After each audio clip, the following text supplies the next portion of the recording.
Hello guys, मैं हूं अली फ़ारूक और मैं आप लोगों का वेलकम करता हूं आज की इस वीडियो में। तो आज की इस वीडियो में हम बात करने जा रहे हैं वेरिएबल्स को डिक्लेयर करने के तीन मेथड्स के ऊपर, जो कि है var, let एंड const। तो चलिए इन तीनों के बारे में बात करते हैं और हम इन तीनों में जो डिफरेंस है वो हम तीन फैक्टर्स की बेस के ऊपर देखेंगे। पहला होगा स्कोप ऑफ द वेरिएबल, दूसरा होगा रिडिक्लेरेशन और रीअसाइनमेंट, और तीसरा होगा होस्टिंग। आपको अभी चिंता करने की ज़रूरत नहीं है, आगे चल के मैं आपको इन तीनों चीज़ों के बारे में बताऊंगा। ठीक है, तो चलिए शुरू करते हैं।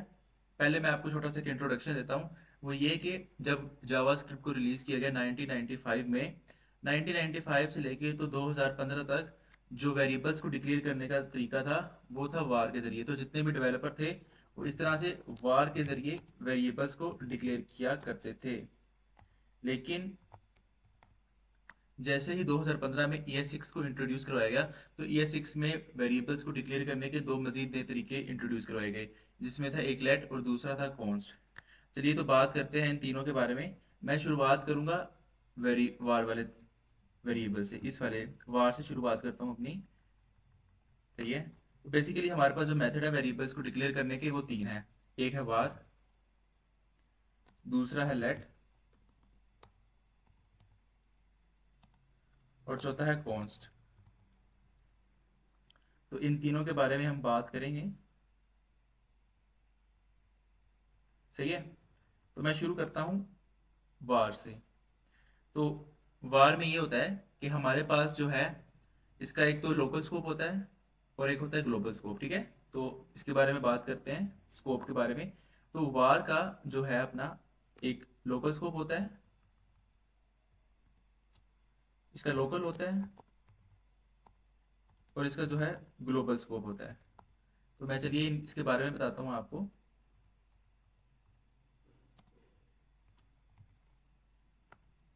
सही है, चलिए चलते हैं यहाँ पे।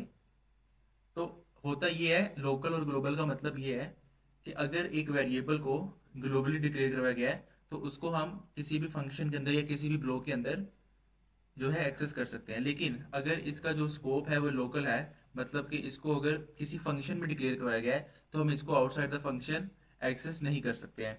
चलिए तो मैं आपको एक मिसाल देता हूँ। मिसाल के तौर पे मैं एक नंबर डिक्लेयर करता हूँ, वार नंबर इज इक्वल 10। ठीक है, तो मैं इसको एक्सेस करने की कोशिश करता हूँ फंक्शन के अंदर। ठीक है, अभी आपको फंक्शन के सिंटैक्स की टेंशन लेने की ज़रूरत नहीं है।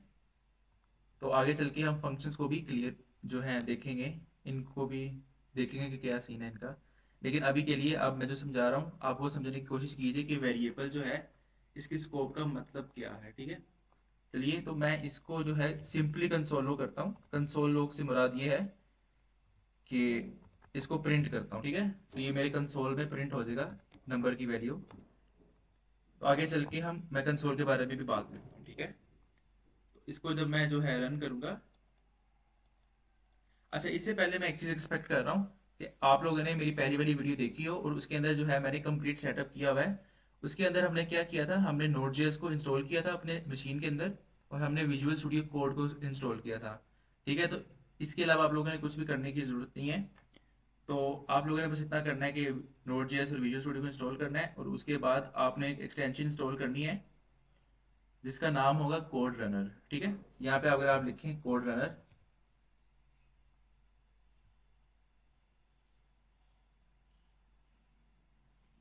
ये देखिए आप आ गया है हमारे सामने। तो इस एक्सटेंशन को आपने इंस्टॉल कर लेना है। मैंने ऑलरेडी की हुई है, तो मैं नहीं करूँगा। मैं सिंपली अपने इस फाइल में जाऊँगा index.js की, और इसको रन करूँगा। मेरे पास यहाँ पे कोड रनर की एक्सटेंशन को इंस्टॉल करने के बाद ये रन का ऑप्शन आ जाएगा। मैं इसको क्लिक करूँगा और ये देखिए मेरे पास जो है कोड रन हो गया। जी, तो मैंने यहाँ पर कुछ नहीं किया, मैंने सिंपली जस्ट वार कीवर्ड का यूज़ करते हुए इस मैंने वेरिएबल को डिक्लेयर किया है, और इसको मैंने फंक्शन के अंदर कंसोल डॉट लॉग करवाया, मतलब कि ये जो नंबर है ये जो है मेरे कंसोल में प्रिंट हो जाएगा। सिंपली मैं फंक्शन को कॉल करूँगा। अभी आपको फंक्शन की चिंता और टेंशन लेने की कोई ज़रूरत नहीं है कि फंक्शन किस तरह डिक्लेयर किया हुआ है, इसके अंदर कंसोल लॉग क्या है। आप जस्ट इतना देखिए कि मैंने एक बाहर वेरिएबल डिक्लेयर किया है इस पूरी फाइल के टॉप पर, जो कि इस टाइम ग्लोबली स्कोप पर है, और इसको मैंने एक फंक्शन के अंदर एक्सेस करने की जरूरत कोशिश की है। इन कर्ली ब्रेसेस के अंदर। तो आप देखिएगा यहाँ पर, और यहाँ पे मैंने नीचे फंक्शन को सिंपली कॉल किया है। तो मैं यहाँ पे टर्मिनल अपना ओपन करूँगा और सिंपली इस फाइल को रन करूँगा। फाइल को रन करने के लिए एक बड़ा ही आसान सा तरीका है। एक तो आप यहाँ से कोड को रन भी कर सकते हैं एक्सटेंशन से, लेकिन मैं यहाँ पर जो है इस पूरी फाइल को रन करूँगा। रन करने के लिए मैं सिंपली नोड लिखूँगा और साथ में index.js। तो मेरी जो ये है फाइल पूरी रन हो जाएगी। जब कोड एग्जीक्यूट होगा तो मेरे पास यहाँ पे आंसर आ जाएगा कंपाइलर में। देखिएगा क्या लिखा आता है यहाँ पर। देखिए यहाँ पर 10 लिखा आ गया, ठीक है।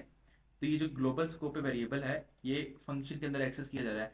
अच्छा, मैं बताता हूँ कि ग्लोबल का मतलब क्या होता है। ग्लोबल का मतलब ये होता है कि जब भी हम किसी जो है वेरिएबल को ग्लोबली डिक्लेयर करते हैं, इसका मतलब ये है कि हम इसको किसी भी मतलब इसको हम किसी भी फंक्शन के अंदर एक्सेस कर सकते हैं, किसी भी ब्लॉक के अंदर एक्सेस कर सकते हैं, क्योंकि इस फंक्शन को हमने जो है एक ग्लोबली डिक्लेयर कराया होता है। अब मैं आपको बताता हूँ कि लोकली डिक्लेयर क्या होता है, ठीक है।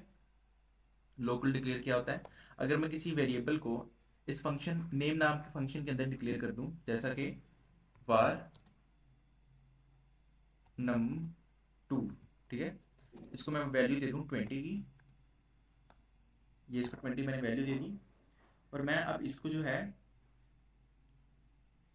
आउटसाइड द फंक्शन एक्सेस करने की कोशिश करूंगा तो नहीं होगा, ठीक है। जैसे कि मैं आपको दिखाता हूँ, मैं यहाँ पे कंसोल लॉग करूंगा सिंपली, और कंसोल लॉग जब मैंने किया तो इसके अंदर मैं num2 को एक्सेस करने की कोशिश करूंगा। तो आप देखिएगा कि मैं इसको एक्सेस नहीं कर पाऊंगा, ठीक है। मेरे पास एरर आएगा, लाजमी आएगा एरर, मुझे पूरा यकीन है कि एरर आएगा। ये देखिएगा नोड index.js, ठीक है। तो ये देखिए जो है अपना मेरे पास एक बड़ा सा एरर आ गया। मैं अभी आप लोगों को बताता हूँ कि वो एरर क्या है, ठीक है। तो यहाँ पे मेरे साथ ही रहिएगा जी। यहाँ पे लिखा आ रहा है कि num2 इज नॉट डिफाइंड, क्योंकि मेरे पास जो यहाँ पे मैंने जो num2 डिक्लेयर किया था, बेसिकली num2 का जो स्कोप था वो था लोकल स्कोप। लोकल स्कोप मतलब ये है कि जब भी किसी वेरिएबल को किसी भी फंक्शन के अंदर डिक्लेयर किया जाए तो उसका जो स्कोप होता है लोकल होता है। इसका मतलब ये है कि उस वेरिएबल को सिर्फ और सिर्फ हम उस फंक्शन के अंदर ही एक्सेस कर सकते हैं। उस फंक्शन की कोड ब्लॉक से बाहर हम उसको एक्सेस नहीं कर सकते हैं। जैसे कि मैंने यहाँ पे उसको एक्सेस करने की कोशिश की है तो हमें एरर दिखा दिया गया है। लेकिन इस वार नाम के जो है इस नंबर नाम के जब वेरिएबल को हमने इस फंक्शन के अंदर एक्सेस किया तो ये इजीली एक्सेस हो गया, ठीक है। तो ऊपर जो हमने नंबर बेसिकली डिक्लेयर किया था, इसको हमने किया था ग्लोबल स्कोप में। और यहाँ पे हमने जो फंक्शन नाम के एक फंक्शन के अंदर नेम नाम के फंक्शन के अंदर जो हमने num2 डिक्लेयर किया था, इसको हमने किया था, इसका जो स्कोप था वो था लोकल, इसलिए हम इसको बाहर आउटसाइड नहीं कर सके एक्सेस, ठीक है। तो एक और स्कोप होता है, हमने यहाँ पे दो स्कोप की बात तो कर ली, एक था ग्लोबल और एक था लोकल। अब तीसरा जो स्कोप होता है वो होता है ब्लॉक स्कोप, ठीक है। तो ब्लॉक स्कोप के बारे में बताता हूँ। ब्लॉक स्कोप बेसिकली ये होता है जब भी किसी कोड को या किसी वेरिएबल को दो कर्ली ब्रेसेस के दरमियान में डिक्लेयर किया जाता है तो उसको बेसिकली ब्लॉक स्कोप बोलते हैं, ठीक है। तो वार का ब्लॉक स्कोप नहीं है, ठीक है। मिसाल के तौर पे अगर मैं किसी भी वेरिएबल को मिसाल के तौर पे num3 को डिक्लेयर करता हूँ एक ब्लॉक के अंदर, ठीक है, तो इसको मैं आउटसाइड द इस ब्लॉक से बाहर भी एक्सेस कर सकता हूँ, ठीक है। मिसाल के तौर पे अब बल्कि इसको num2 को मैं 3 कर देता हूँ, ठीक है। अब ये देखिएगा तो जी जी। तो गाइस मैंने अभी जस्ट एक जो है वेरिएबल डिक्लेयर किया एक ब्लॉक के अंदर, ठीक है। सिर्फ आपको इतना समझाने के लिए कि इस वेरिएबल का जो है ब्लॉक स्कोप नहीं है। अब मैं इस वेरिएबल को मैंने क्या किया है, मैंने यहाँ पे इसको कंसोल लॉग करवा दिया ब्लॉक से बाहर, ताकि हम ये देख पाएँ कि क्या हम इसको यहाँ पे एक्सेस कर सकते हैं कि नहीं कर सकते, ठीक है। तो यहाँ पे लिखा आएगा, ज़रूर लिखा आएगा यहाँ पे 13 प्रिंट होगा क्योंकि इसका ब्लॉक स्कोप नहीं है, ठीक है। तो मैं भी आपको भी दिखा देता हूँ चीज़।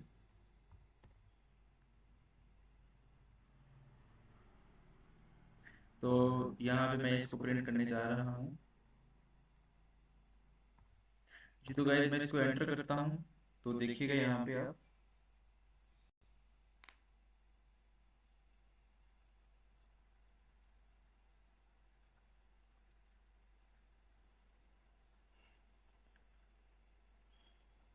अच्छा, एक बार इसको दोबारा रन कर लेता हूँ। अच्छा, तो ये देखिए मेरे पास यहाँ पे वैल्यू प्रिंट होकर आ गई है। ठीक है, यहाँ पे 30 लिखा आ गया है, क्योंकि इस वेरिएबल का जो है ब्लॉक स्कोप नहीं है, इसलिए हम इसको बाहर एक्सेस कर पाए हैं इस ब्लॉक से। ठीक है, अब ब्लॉक जो है किसी भी तरह का हो सकता है। ठीक है, मिसाल के तौर पे ब्लॉक जो है इफ एल्स स्टेटमेंट भी हो सकती है। ज़रूरी नहीं है कि इस तरह का ही एक कोई कोड ब्लॉक हो। ठीक है, मैं जैसे कि आपको जेनेरिक एग्जांपल देता हूँ मिसाल के तौर पे।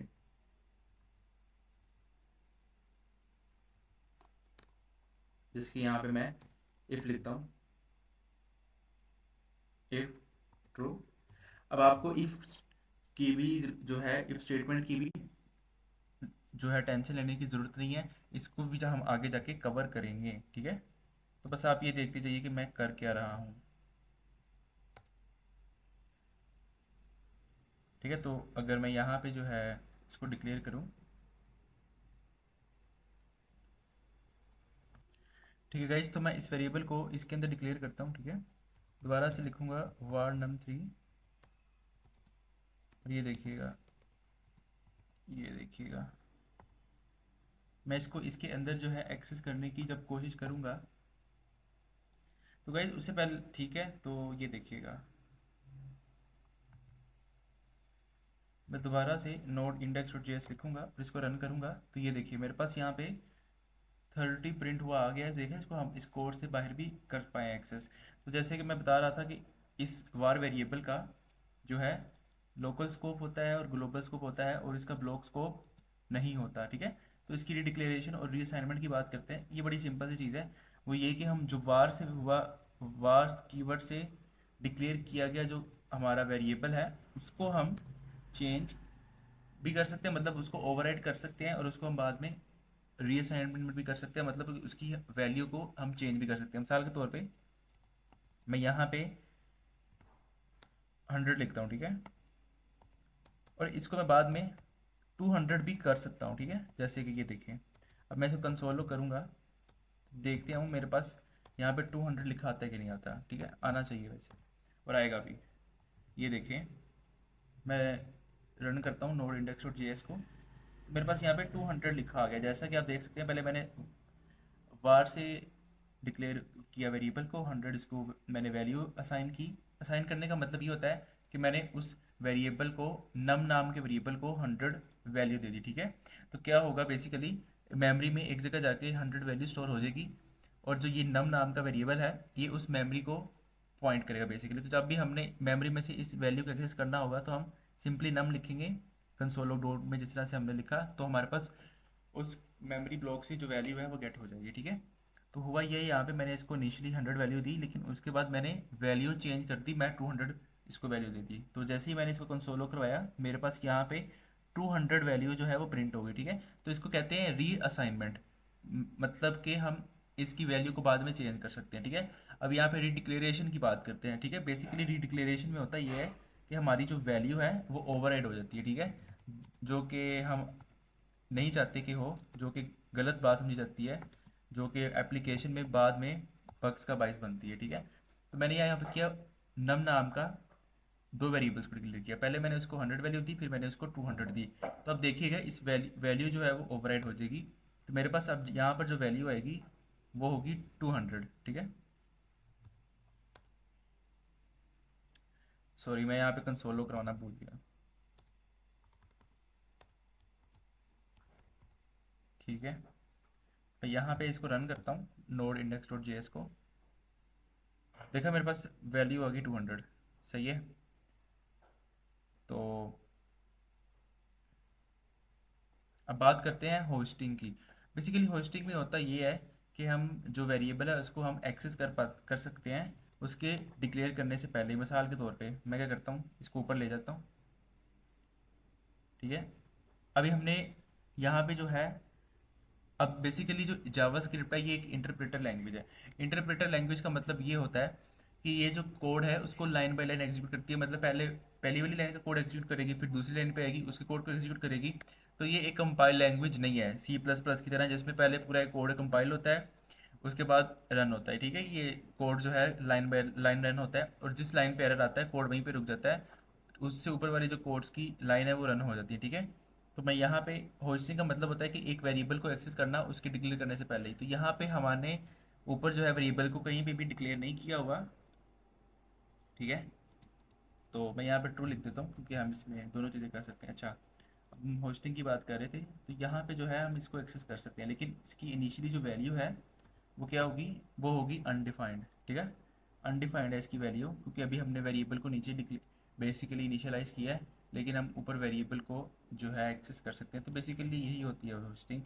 और ये कोई इतनी इंपॉर्टेंट चीज़ नहीं है। इंपॉर्टेंट जो चीज़ें थी उन उसको मैंने पूरी डिटेल में आप लोगों को समझा दिया है, ठीक है। तो यहाँ पे मैं इसको एक्सेस कर सकता हूँ, ये देखिए, ठीक है। तो ये इतना आसान था। अब हम बात करते हैं लेट के बारे में, ठीक है, लेट और कॉन्स्ट के बारे में। तो गाइस बात करते हैं अब लेट कीवर्ड के बारे में, ठीक है। मतलब कि अभी हमने जो है बात की वार के बारे में, अब हम बात करेंगे लेट और कॉन्स्ट के बारे में। जब 2015 में ES6 को इंट्रोड्यूस करवाया गया तो उस वर्जन में जावास्क्रिप्ट के हम लेट को और कॉन्स्ट कीवर्ड को भी इंट्रोड्यूस करवाया गया, जो कि नए मेथड हैं वेरिएबल्स को डिक्लेयर करने के। और ये दो मेथड नहायत ही मुफीद साबित हुए डेवलपर्स के लिए, ठीक है, क्योंकि ये एप्लीकेशन में बग का बाइस बिल्कुल भी नहीं थे बनते। जैसे कि वार वेरिएबल जो है, जब एक ही हम जो है नाम के वेरिएबल को दो दफ़ा डिक्लेयर कर सकते थे, तो उसमें क्या होता था, जो वैल्यू थी वो ओवरराइड हो जा सकती थी, ठीक है। तो उसको जो है डीबग करना बहुत बड़ी एप्लीकेशन में वो बहुत मुश्किल काम होता था। तो इसलिए जो है ES6 में लेट को और कॉन्स्ट को डिक्लेयर किया गया। तो चलिए अब सीखते हैं लेट के बारे में, ठीक है। तो बेसिकली मैं आपको लेट का बता दूं कि जो लेट है, अब लेट का क्या सीन है। लेट में जो है इसका जो स्कोप है वेरिएबल का, लेट कीवर्ड का, ये लोकल भी है, ग्लोबल भी है, और अपना ब्लॉक भी है। सॉरी, मैंने यहाँ पे ब्लॉक लिखना था, ठीक है। तो गाइस होता ये है कि जो लेट कीवर्ड है, लेट कीवर्ड से जो वेरिएबल डिक्लेयर किए जाते हैं उसका लोकल, ग्लोबल और ब्लॉक स्कोप होता है, ठीक है। लोकल का और ग्लोबल का तो आपको पहले से ही आइडिया होगा। मिसाल के तौर पे लोकल स्कोप से मुराद है कि अगर किसी वेरिएबल को एक फंक्शन के अंदर डिक्लेयर किया गया है, मिसाल के तौर पे जैसे कि हमने पिछली वीडियो में बात की थी, ठीक है, नम नाम का एक फंक्शन है और इसके अंदर हमने नम वेरिएबल को डिक्लेयर किया हुआ है, तो हम इस वेरिएबल को जो है आउटसाइड द फंक्शन एक्सेस नहीं कर सकते हैं, ठीक है। तो इसको हम बोलते हैं लोकल स्कोप, ठीक है। क्योंकि जो ये वेरिएबल है नम, बेसिकली ये फंक्शन के अंदर डिक्लेयर किया गया है, तो इसका जो स्कोप है लोकल है। लोकल से मुराद है कि इसको हम वेरिएबल को फंक्शन के ब्लॉक के अंदर ही एक्सेस कर सकते हैं, ठीक है। फंक्शन का जो ब्लॉक है वो ये है, ये दो कर्ली ब्रेसेस हैं, इसके ब्लॉक है, ठीक है, ब्लॉक कहलाता है ये। मैं यहाँ पे नम को अगर एक्सेस करने की कोशिश करूँ, ठीक है, तो नहीं होगा। मैं यहाँ पे रन करता हूँ उसको, फाइल को, simply node index dot JS लिखूँगा, इंडेक्स डॉट जेएस फाइल का नाम है, एंटर करूँगा। तो यहाँ पे जो है ये मुझे एरर देगा, लाजमी देगा, क्योंकि हम नहीं कर सकते इसको एक्सेस, लोकल है ये इसका स्कोप, ठीक है। ये हमें एरर दे रहा है यहाँ पे।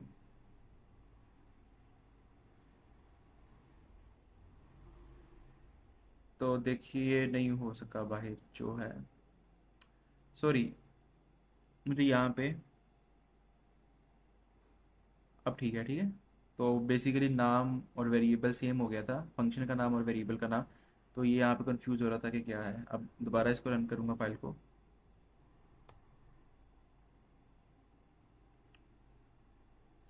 तो ये देखिए यहाँ पे हम नहीं कर सकते वेरिएबल को एक्सेस, क्योंकि ये ब्लॉक स्कोप है, ठीक है। यहाँ पे मेरे पास एरर आ गया, नम इज़ नॉट डिफाइंड, क्योंकि नम को हमने डिफाइंड किया है, लेकिन उसको हमने लोकल स्कोप में किया है। हम यहाँ पे इसको ग्लोबल स्कोप में कर रहे हैं एक्सेस, तो हम नहीं कर सकते हैं, ठीक है। तो ये तो हो गया इसका लोकल स्कोप। ग्लोबल स्कोप क्या होता है, ग्लोबल स्कोप ये होता है कि अगर हमने टॉप ऑफ द फाइल किया एग्जीक्यूट, ठीक है, तो हम इसको जो है किसी भी ब्लॉक के अंदर या किसी भी फंक्शन के अंदर एग्जीक्यूट या इसको एक्सेस कर सकते हैं, ठीक है। तो यहाँ पे जो है अगर मैं फंक्शन को कॉल करूँ, तो ये देखिएगा, अगर मैं यहाँ पे इसको एक्सेस करने की कोशिश करूँ तो हो जाएगा, क्योंकि इस टाइम जो नम है वो अपना जो है हमने डिक्लेयर किया है वो हमने ग्लोबल स्कोप में किया है। तो उसको हम किसी भी कोड ऑफ ब्लॉक की किसी भी फंक्शन के अंदर एक्सेस कर सकते हैं, ठीक है। तो ये यहाँ पे मुझे इजीली शो कर देगा। अगर मैं यहाँ पे num1 को एग्जीक्यूट करूँ फंक्शन को, तो ये देखिएगा, मैं सिंपली यहाँ पे कोड को रन करता हूँ। तो ये लीजिए, मैं नोड इंडेक्स डॉट जेएस लिखूँगा, नोड इंडेक्स डॉट जेएस लिखा मैंने और मैंने फाइल को रन किया, तो मेरे पास यहाँ पे 10 लिखा हुआ आ गया, ठीक है।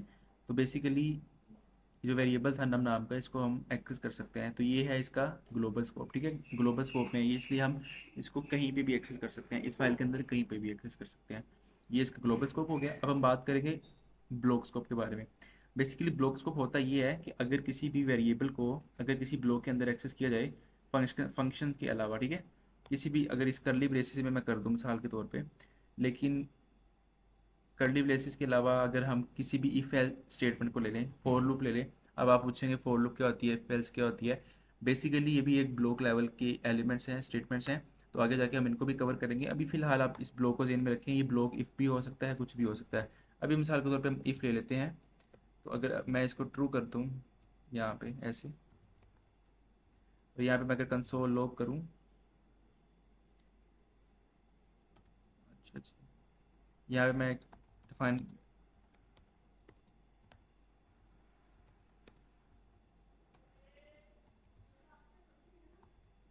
यहाँ पर मैं जो है वेरिएबल को, इसको एक्सेस करने की कोशिश करूँगा तो नहीं हो पाएगा। बताऊँ क्यों नहीं होगा? क्योंकि इसका जो स्कोप है वो है ब्लॉक स्कोप। ब्लॉक स्कोप से मुराद है ये इस ब्लॉक के अंदर जो है, इसको हमने किया हुआ है, डिक्लेयर किया हुआ है, मतलब इनिशियलाइज किया हुआ है, इसको वैल्यू दी हुई है। तो हम इसको इस कोड ब्लॉक के अंदर ही, इस कर्ली ब्रेसेस के अंदर ही एक्सेस कर सकते हैं। इससे बाहर हम इसको एक्सेस नहीं कर सकते हैं। ये होता है इसका ब्लॉक स्कोप। लेकिन अगर यही वेरिएबल किसी फंक्शन के अंदर जो है उसको हमने डिक्लेयर किया होता है, तो हम उसको फंक्शन के अंदर ही एक्सेस कर सकते हैं। इसको कहते हैं लोकल स्कोप, ठीक है। अगर हमने इसी वेरिएबल को किसी फाइल के ऊपर या इस फाइल के टॉप पे हमने किया होता, इनिशियलाइज या डिक्लेयर किया होता, तो हम इसको इस फाइल के किसी भी फंक्शन, किसी भी कोड ब्लॉक के अंदर एक्सेस कर सकते हैं। तो इसको कहते हैं ग्लोबल स्कोप, ठीक है। और दूसरी बात ये इसका स्कोप हो गया। और हम अब बात करेंगे इसको रीडिक्लेरेशन और रीअसाइनमेंट के बारे में। तो लेट जो कीवर्ड है, इसमें जो रीडिक्लेरेशन होती है वो फॉल्स होती है, रीअसाइनमेंट जो है वो हम कर सकते हैं। मिसाल के तौर पे रीअसाइनमेंट से मुराद है कि हम इसकी वैल्यू को बाद में चेंज कर सकते हैं। मिसाल के तौर पे अगर मैं एक वेरिएबल डिक्लेयर करता हूँ नम नाम से, ठीक है, तो इसको मैं बाद में चेंज भी कर सकता हूँ। तो ये देखिएगा, सही है। इसको मैं कंसोल करवा देता हूँ आप लोगों को दिखाने के लिए। तो मैं जब यहाँ पे कंसोल लॉग करूँगा, तो मेरे पास वैल्यू आ जाएगी 20, क्योंकि मैंने ये हम इसको रीअसाइनमेंट कर सकते हैं। रीअसाइनमेंट का मतलब होता है उसकी वैल्यू को दोबारा देना, उसको वैल्यू दोबारा देना। असाइनमेंट का मतलब होता है एक वेरिएबल को वैल्यू देना, और रीअसाइनमेंट का मतलब होता है दिए गए वेरिएबल को, जो हमने वैल्यू दी है वेरिएबल को, उसको दोबारा से नई वैल्यू देना, उसको रीअसाइनमेंट बोलते हैं, ठीक है। तो हमने रीअसाइन किया वैल्यू को, बेसिकली वेरिएबल को वैल्यू रीअसाइन की है, नई वैल्यू दी है। तो बेसिकली अब इसको एक नई वैल्यू इनिशियलाइज कर दी गई है। तो मैं यहाँ पे जब फाइल को रन करूँगा, तो ये हमें नई वाली वैल्यू दिखाएगा जो कि 20 है इस टाइम पर, ठीक है।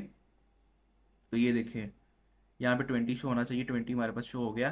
तो इसको बोलते हैं रीअसाइनमेंट। रीडिक्लेरेशन जो है इसमें नहीं है, वो वार कीवर्ड में की जाती है। तो लिहाजा यहाँ पे अब मैं अगर इसी को सेम दोबारा करूँ डिक्लेयर, ठीक है, मैं तो 20 वैल्यू दे देता हूँ इसको। देखा यहाँ पे एरर आ रहा है। एरर क्या आ रहा है? मैं जब इसके ऊपर होवर करूँगा, तो यहाँ पे लिखा आ रहा है can not redeclare block scoped variable num, ठीक है। वो ये कह रहा है कि हम इसको हम दोबारा नहीं डिक्लेयर कर सकते क्योंकि ये ऑलरेडी डिक्लेयर है। तो यहाँ पे मैं इसको रेज कर दूंगा। और होस्टिंग का मतलब ये होता है कि हम इसको जो है डिक्लेयर करने से पहले एक्सेस कर सकते हैं, ठीक है। एक्सेस तो कर लेंगे, लेकिन हमें इसमें एरर देगा। एरर हमें कुछ ये देगा कि अभी इसकी वैल्यू इनिशियलाइज नहीं हुई। यहाँ पे मैं